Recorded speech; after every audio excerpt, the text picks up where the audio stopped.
زه د قربانۍ د یو برخې احکامو په اړه باندې خبرې کول غواړم.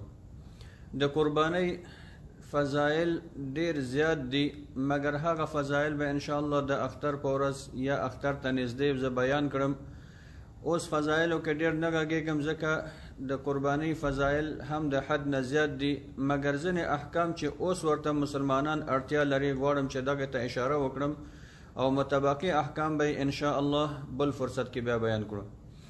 اول کو د قربانۍ په اړه باندې موږ او تاسو ته الله عزوجل د اخلاص توصیه کوي چې هر مسلمان قادر او توانمند دی باید قرباني وکړي او قرباني خاص د الله د رضایت لپاره کامل تقوا په اساس باندې دغه قرباني وکړي. په دې کې ریاکاری باید نه وي، د غوښې خوړلو نیت باید نه وي، په دې کې خودنمایي نه وي، تکبر او غرور نه وي، فقط د الله عزوجل امر په ځای کول دي، الله ته تسلیمیدل دي. ځکه الله عزوجل قرآن عظیم الشان کې فرمای لن ینال الله لحومها ولا دماؤها ولكن يناله التقوى منکم. ای مسلمانانو، الله عزوجل ته ستاسو د قربانۍ غوښې نه رسیږي، الله ستاسو د قربانۍ د مال غوښو ته اړتیا نه لري. ولا دماؤها، الله عزوجل ستاسو د قربانۍ د مال وینې ته اړتیا نه لري، هغه الله ته نه رسیږي. ولكن يناله التقوى منکم، مگر هغه څه چې الله تاسو کې لیدل غواړي هغه تقوا ده. ستاسو تقوا، ستاسو پرهیزګاري الله ته رسیږي. ستاسو زړونو ته الله عزوجل ګوري چې ته دغه قرباني په کوم نیت باندې کوي، په کوم اساس باندې کوي. ځکه هم دغه قرباني موږ او تاسو ته یو درس راکوي چې هماغه د الله په امر باندې چې موږ یو حیوان ذبح کوو، د الله په امر باندې خپل نفس هم باید ذبح کوو. کاملا د الله اوامرو ته، د رسول الله صلی الله علیه وسلم اوامرو ته تسلیم اوسو، د الله د احکامو پابند اوسو.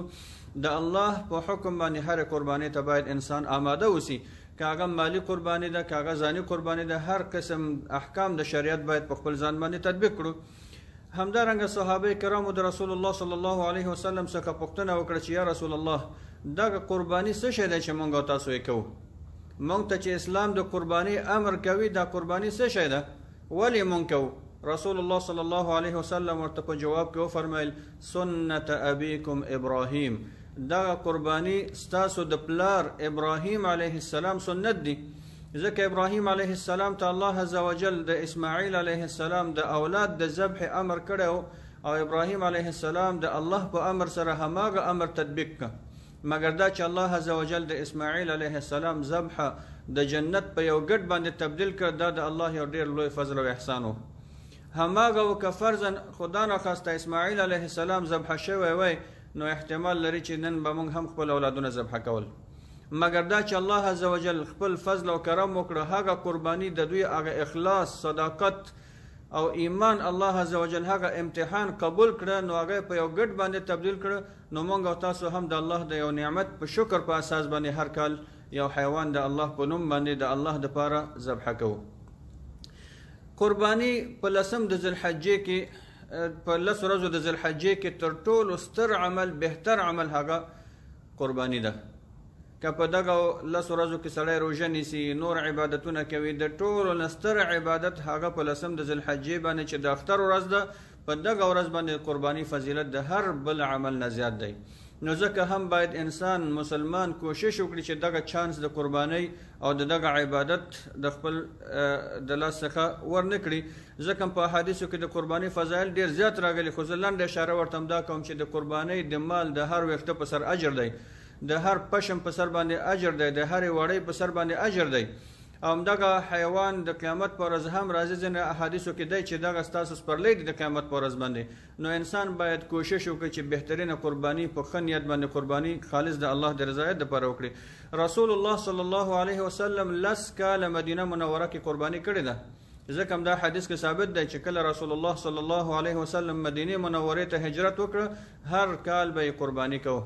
10 کاله مسلسل رسول الله صلی الله علیه وسلم قرباني کړي. که قرباني نور هیڅ فضیلت هم ونه لري، مونږ او تاسو ته هم دا کافي ده چې زمونږ د پیغمبر صلی الله علیه وسلم سنت دی. رسول الله صلی الله علیه وسلم پابندۍ سره 10 کاله هم دغه عمل تر سره کړی دی. دغه مونږ ته کافي دی چې پیغمبر صلی الله علیه وسلم هم مونږ ته په قربانۍ امر کړی او هم خپل قرباني کړي، هم خپل امت ته قرباني کړي او هم خپل کورنۍ ته قرباني کړي.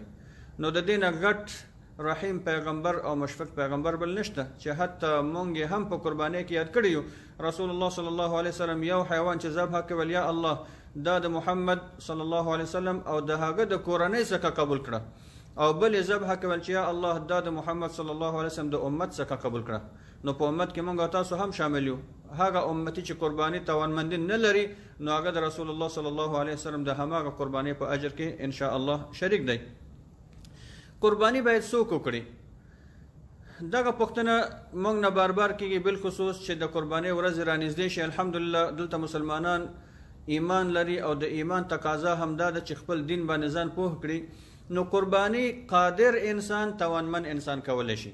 هر هغه انسان چې د خپل اساسي ضرورتونو نه اضافه دومره مال ولري چې دی پرې قرباني کولی شي او د حرج کې نه واقع کېږي، دی باید قرباني وکړي.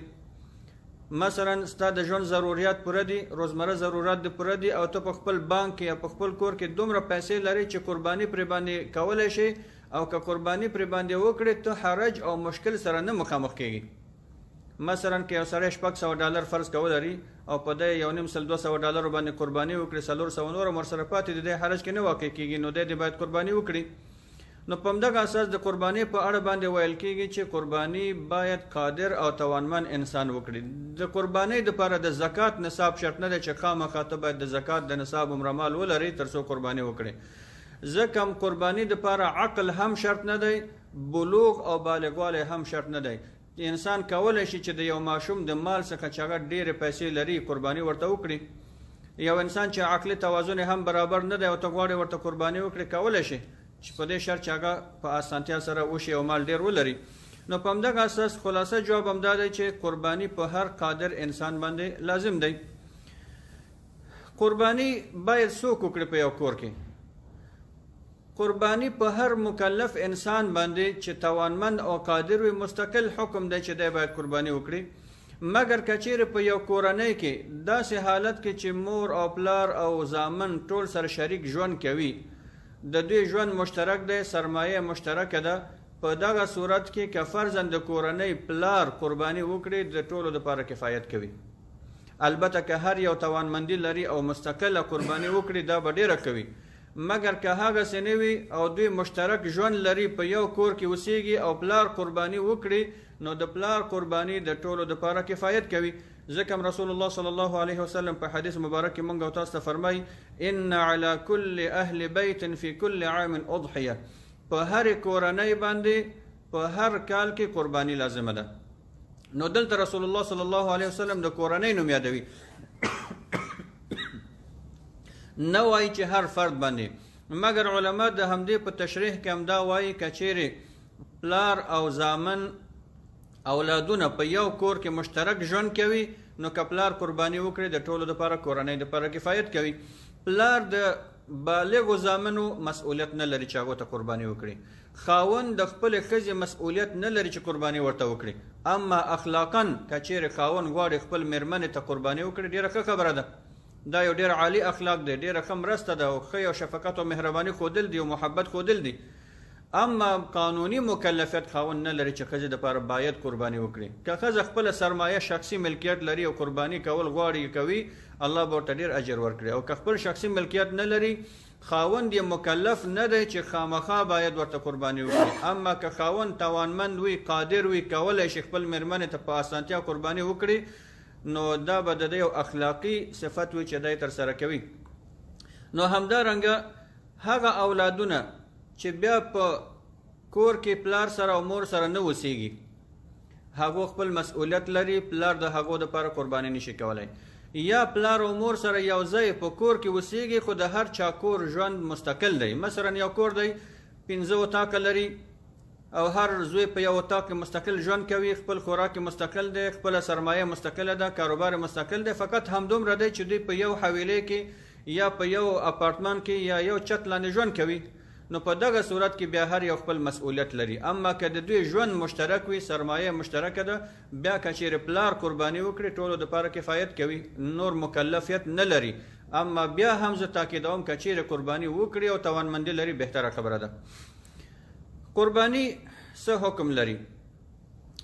قرباني واجب دی. حنفي مذهب مطابق واجب دی. واجب تقریبا فرض سره نږدې دی، د سنتو نه مقام پورته دی. ځینې علما بیا وایي چې دا سنت مؤکد دی. سنت مؤکد او واجب دواړه یو رقم دي، ځکه رسول الله صلی الله علیه وسلم هم مونږ او تاسو ته د قربانۍ حکم کړی او هم یې په خپله قرباني کړې ده او 10 کاله مدینه منوره کې هیڅ کله قرباني نه ده پرېښودلې. نو په دغه اساس مؤکد سنت دی او مؤکد سنت د واجب حیثیت لري. رسول الله صلی الله علیه وسلم به چې قرباني کوله نو قرباني په وخت کې به همدا ویل چې اللهم تقبل من محمد و آل محمد صلی الله علیه وسلم، یا الله دغه قرباني د محمد صلی الله علیه وسلم څخه او د آل محمد د محمد صلی الله علیه وسلم د کورنۍ څخه یې قبوله کړه. نو ځکه هم دغه حدیث نه بیا علما استنباط کوي، دا وایي چې که چیرې د کورنۍ یو غړی قرباني کوي چې پلار دی مثلا، نو نور هم په اجر کې ورسره شریکېږي او همدغه دعا دی وایي چې یا الله دغه قرباني زما څخه او زما د کورنۍ څخه یې قبول کړه. نو په کورنۍ کې بیا د ده ټوله اولاده په همدغه حکم کې شاملېږي. نو قرباني واجب دی، ځکه رسول الله صلی الله علیه وسلم هم موږ ته حکم کړی، هم خپله په عمل کې قرباني کړې ده. همدغه اساس رسول الله صلی الله علیه وسلم بل حدیث مبارک کې فرمای من وجد ساعة لأن يضحي فلم يضحي فلا يحضر مصلانا. هغه چاته چې الله عز وجل توانمندي ورکړې وي، قدرت ورکړی وي چې دی قرباني وکړي، دومره مال لري چې دی په مشکل کې نه واقع کېږي او په اسانتیا سره قرباني کوي، د ژوند اساسي ضرورت هم پوره دي او دی بیا هم قرباني نه کوي. چاته چې الله د قرباني وسع ورکړی وي او دی قرباني نه کوي، فلا يحضر مصلانا، دی د اختر لمانځه ته موږ ته نه راځي، موږ سره د بیا لمونځ نه کوي. یعنی دومره غټه ګناه رسول الله صلی الله علیه وسلم فرمایي چې دی قصدن قرباني نه کوي، نو بیا د موږ سره مونځ هم نه کوي. نو د قربانۍ دپاره دومره تاکید شوی دی چې ستا مونځ یعنی دلته صحیح نه کېږي نه یا کامل نه دی تر څو پورې چې تا قرباني نه وي کړې. نو په همدغه اساس د قربانۍ حکم دا دی چې قرباني واجب دی په هر قادر او توانمند مسلمان باندې، که هغه نر وي که هغه ښځه وي. آیا یو انسان کولی شي چې د بل چا دپاره قرباني وکړي؟ مثلا زه پاسېږم د خپل یو ورور دپاره یا خپل یو ملګري دپاره یا یو بل دوست دپاره یا خپلوانو اقاربو دپاره یا په فامیل کې یو چا دپاره قرباني کوم. دغه قرباني اصلا خو حکم دا دی چې هر انسان خپله مکلف دی. زه د خپل ځان مکلفیت لرم، زما ورور د خپل ځان مکلفیت لري، زما میرمن خپل مکلفیت لري، زما اقارب خپل مکلفیت لري. زه د بل چا د قرباني مکلفیت نه لرم، هر مسلمان هم دا رقم دی. مگر که فرضاً زه یو چا سره نیکی کول غواړم، یو چا ته سره مرسته کول غواړم، یو خیر رسول ورته غواړم، نو د بل چا د خوا نه قرباني هم جواز لري، مگر یو شرط ورسره دی چې د هغه اجازه باید وي. مثلا زه خپل یو ملګري ته قرباني کوم، یا خپل ورور دی یا خور دی یا خاله دی یا عمه ده کاکا ده ماما ده هر څوک چې دی، که خپلوان دی که پردی دی، ته ورته قرباني کول غواړې باید هغه خبر کړي چې محترم زه غواړم ستا دپاره قرباني وکړم، که ستا اجازه وي. هغه درته وایي چې صحیح ده زما اجازه ده یا مشکل نشته، بیا ورته قرباني کولی شي. اما ته باید پوښتنه د هغه څخه وکړې، که هغه تا ته وایي چې نه زما دپاره قرباني مه کوه، بیا ته ورته قرباني نشي کولی. نو په همدغه اساس باندې د ژوندیو دپاره که ته یو ژوندي انسان دپاره قرباني کوې، هغه دپاره ته هم دغه اخلاق او نیکي ورسره کوې، نو باید اجازه او اذن د هغه څخه واخیستل شي. بې د اجازې د هغه قرباني ورته صحیح نه ده، تر څو د هغه د عبادت موافقه نه وي، نو دا بیا صحیح نه ده، باید اجازه ترېنه واخیستل شي. همدارنګه بله مسله دا ده چې که چیرې یو انسان د مړي دپاره قرباني کوي، یو انسان مړ شوی دی، مور ده، پلار ده، ورور ده، خور ده، نیکه ده، مثلا نیا ده، بل څوک دی، د یو مړي انسان دپاره ته قرباني کوي، آیا د مړي څخه هم قرباني جواز لري که نه؟ د ژوندي دپاره خو مونږ وویلې چې اجازه لازم دی، قرباني ورته کولی شي، اجازه به ترېنه اخلي. اما د مړي دپاره هم قرباني کولی شي، جواز لري. ځکه رسول الله صلی الله علیه وسلم چې قرباني کوله نو هغه به همدا ویلې چې یا الله دغه قرباني د محمد صلی الله علیه وسلم او د آل محمد څخه قبول کړه. نو آل محمد صلی الله علیه وسلم کورنۍ کې ژوندي هم شامل دي او کېدای شي هغه مړي آل محمد هم په دې کې شامل وي. خدیجة الکبرا رضی الله عنها وفات شوې وه، د رسول الله صلی الله علیه وسلم ځینې اولادونه وفات شوي وو مخکې، نو آل کې هغه مړي هم شامل دي چې کوم وفات شوي دي. نو د دغه ځای نه علما بیا دلیل اخلي چې د مړي دپاره هم قرباني جواز لري. او علی رضی الله عنه فرمایي چې روایت ده چې علی رضی الله عنه به د رسول الله صلی الله علیه وسلم د وفات څخه وروسته هر کال پیغمبر صلی الله علیه وسلم ته قرباني کوله، او دا به ویل چې ما ته پیغمبر صلی الله علیه وسلم دغه امر کړی و، ما ته پیغمبر ویلی و چې زما د مرګ نه وروسته به ما ته قرباني کوي. نو دغه ځای کې علي رضی الله عنه به رسول الله صلی الله علیه وسلم ته قرباني کوله. نو دین هم علما جواز اخلي چې قرباني مړي دپاره هم جواز لري که ژوندی انسان ورته قرباني کوي. البته د مړي انسان درې حالت دي. یو حالت خدا د چې اول خو قرباني په مړي فرض نه ده، هغه د دنیا نه رابطه قطع شوې ده. ژوندی انسان د مړي دپاره مکلفیت نه لري چې خامخا ته باید ورته وکړي. نو یو حالت دا ده چې موږ او تاسو قرباني کوو. هر انسان چې قرباني کوي ولو که دا قرباني ستا ده زما ده، مګر زه کولی شم چې خپل ټول کورنۍ خپل مړي ټول په دې کې شامل کړم، څنګه چې رسول الله صلی الله علیه وسلم به ویلي قرباني کوم ځان دپاره، مګر د ذبح په وخت کې دعا کوم چې یا الله دغه قرباني زما نه او زما د ټولو مړو نه قبول کړي، یا الله دغه قرباني زما نه او زما د مور نه قبول کړي، یا الله دغه قرباني زما نه زما نیا او نیکه او فلان او فلان نه قبول کړي. نو دغه ټول مړي تا سره په اجر کې شریک کېدلی شي. قرباني ستا ده، تا ته به الله د قرباني اجر درکوي، په ضمن کې به هغو ته هم اجر رسیږي. دا یو حالت دی چې مستقل قرباني ورته نه کوي مګر ځان سره شریکوي. دوهم حالت دا دی چې یو مړی تا ته وصیت کړی دی، مثلا یو سړی وفات کیږي، یو زنانه وفات کیږي، تا ته وایي چې ما دپاره قرباني وکړه زما د میراث څخه. نو که فرضاً دغه مړی چې وفات شوی دی دنه دومره مال پاتې وي چې د هغه په درېیمه حصه کې چې د وصیت اجازه ورته شته د هغې نه قرباني کیږي، باید ورته قرباني وشي ځکه وصیت شوی دی. هغه وصیت باید تنفیذ شي. د هغه د مال به درې حصې تقسیمیږي، د درېیمې حصې نه به دته قرباني کیږي. که چیرې دنه مال نه وي پاتې شوی چې قرباني پرې باندې وشي او ورثه مالداره وي کولی شي قرباني ورته وکړي، نو بیا اخلاقاً د ورثه فرض دی چې دوی باید ورته قرباني وکړي. اما که ورثه غریب و نه شو کولی بیا مشکل نه لري، نه دی کوي. نو که چیرې مړي وصیت کړی وي چې ما ته قرباني وکړي، وصیت باید په ځای شي، دا هم باید تطبیق شي. درېیمه موضوع د مړي په اړه باندې دا ده چې یو انسان مستقل مړي دپاره قرباني کوي. زه خپل مور دپاره قرباني کوم، یا خپل نیا دپاره قرباني کوم، یا نیکه دپاره کوم، یا یو خور دپاره کوم، بل چا دپاره چې هغه مړه شوي دي وفات شوي دي خپل مړي یادوي، مستقل د هغه په نوم باندې خاص قرباني کوي. نو دغه قرباني هم جواز لري.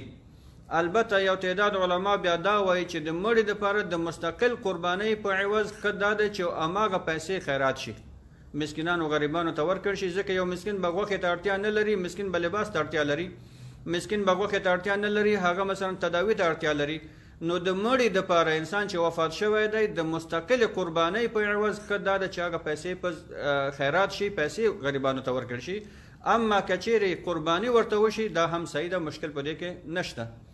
نو دغه درې حالتو کې خلاصه هم دا ده چې د مړي دپاره مونږ قرباني کولی شو.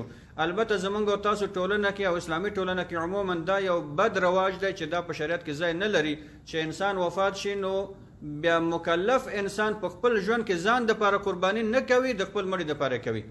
وایي دا د فلاني لومړی لوی اختر دی. دا په شریعت کې ځای نه لري ځکه قرباني باندې ته چې ژوندی یې ته مکلف یې. هغه انسان چې وفات شوی د هغه مکلفیت نه لري د قربانۍ. ته خپل مکلفیت پرېږدی چې پر تا باندې واجب دی او ته قرباني اخلې د یو مړي دپاره کوي چې هغه مکلف نه دی. اما که چیرې ته توانمندي لرې ځان دپاره بېله قرباني کوي، د خپل مړي دپاره مستقل قرباني کوي، بیا صحیح د باک نه لري.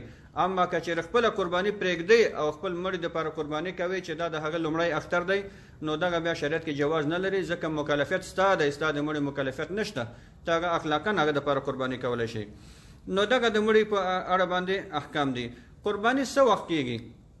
قرباني د اختر نه مخکې نشي کېدلی. د اختر په ورځ د اختر د لمانځه نه وروسته د قربانۍ وخت دی. که چا د اختر د لمانځه څخه مخکې قرباني وکړه د قرباني نه ده شوې، دی د سره بله قرباني وکړي.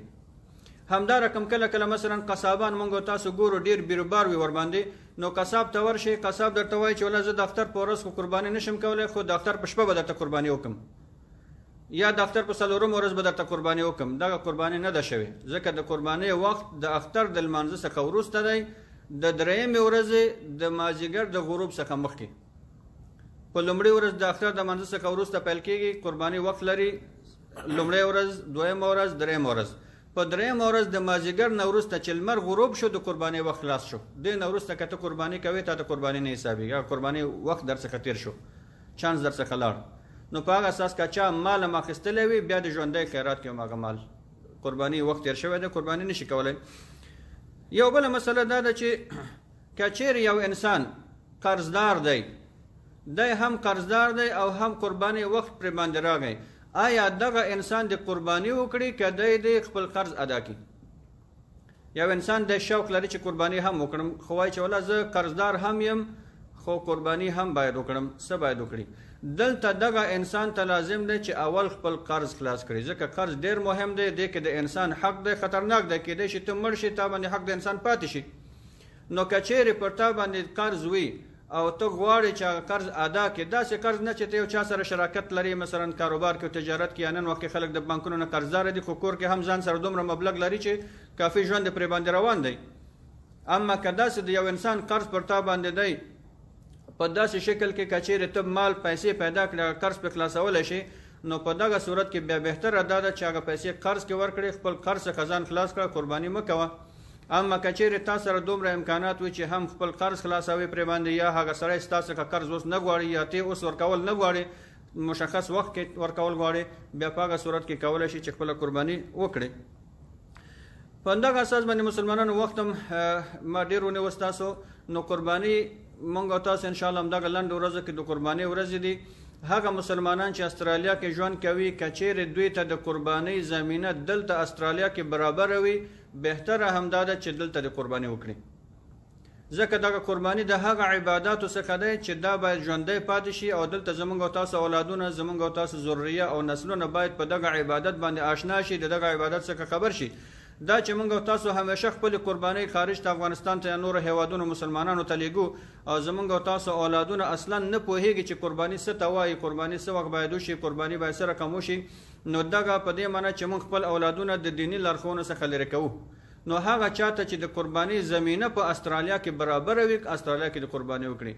دا دلیل کېدلی نشي چې دلته ټول مالداران دي، دلته ټول سرمایه‌دار دي، دلته غریب نشته. د قرباني غوښه که هیڅ غریب هم نه وي او ته په یو داسې هیواد کې چې هلته اصلا بل مسلمان هم نشته، ته قرباني به د الله په نیت کوې، غوښه خپله وخوره. که د قرباني غوښه په کور کې استفاده شوه هم صحیح ده، که یو برخه مسکینانو ته ورکړ شو هم ډېره ښه ده، او که خپلو خپلوانو ته ورکړ شو هم لازم دی. ځکه علما وایي چې د قرباني غوښه درې برخې ده، یو ستا د خپل کورنۍ برخه ده، یو د خپلوانو برخه ده، یو د غریبانو برخه ده. نو خپلوانو کې مالداران هم شته، غریبان هم شته، ستا کورنۍ کې ته خپل هم سرمایه‌دار الحمدلله. نو په دغه اساس باندې دا قرباني باید دلته هم موږ او تاسو ژوندی وساتو، په هغه صورت کې چې زمینه برابره وي، امکان وي. اما که چیرې دلته امکان نه وي، نو بیا قرباني کولی شي انسان خارج ته ولېږي، افغانستان ته استوي، هلته هم غریبان دي، فقیران دي.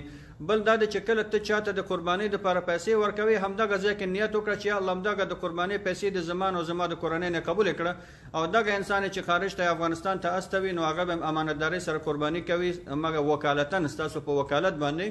هغه غوښه بیا که هر چا وخوړه ستا دپاره بې باکه دی. دا مو وایي چې اولاد دی به ما نه پیسې واخلي، دا غوښه او بیا خپله وخوري، ځکه د قربانۍ غوښه نه خرڅېږي، څوک هم نه اخلي، او د قربانۍ غوښه خامخا خوړل کېږي، یا به ستا خپلوان خوري، یا به غریبان او مسکینان خوري، یا به ستا کلي او کور کې خلک خوري. نو قربانۍ غوښه چې هر چا ته ورسېدله هماغه صحیح ده، مګر هلته د انسانان کوشش وکړي چې د تقسیم په وخت کې هغه ډېر ښه مستحقین او غریبان چې هغه همیشه په ټول د کال کې د غوښو څخه محروم دي، هغه انسانان دې په نظر کې ونیسي تر څو هغو د قربانۍ د غوښو څخه مستفید شي. الله تعالی دې موږ او تاسو ته توفیق راکړي چې خپل قربانیان په ښه شکل سره وکړو. نو دا نن مسله اگر چې قربانۍ ته وخت هم ډېر پاتې دی، ځکه مې دا وکړه چې اوس خلک خپل تصمیمونه نیسي، نو موږ نه بار بار پوښتنه کېږي. نو کولی شو چې د مړو څخه هم قرباني وکړو مستقل، کولی شو هغه خپل ځان سره شریک کړو، او کولی شو دغه قرباني پیسې افغانستان ته هم یا بل هیواد ته اسلامي هیواد ته ولېږو. الله تعالی دې موږ او تاسو ته د عمل کولو توفیق نصیب کړي. وصلی الله علی سیدنا محمد وبارک وسلم علیه.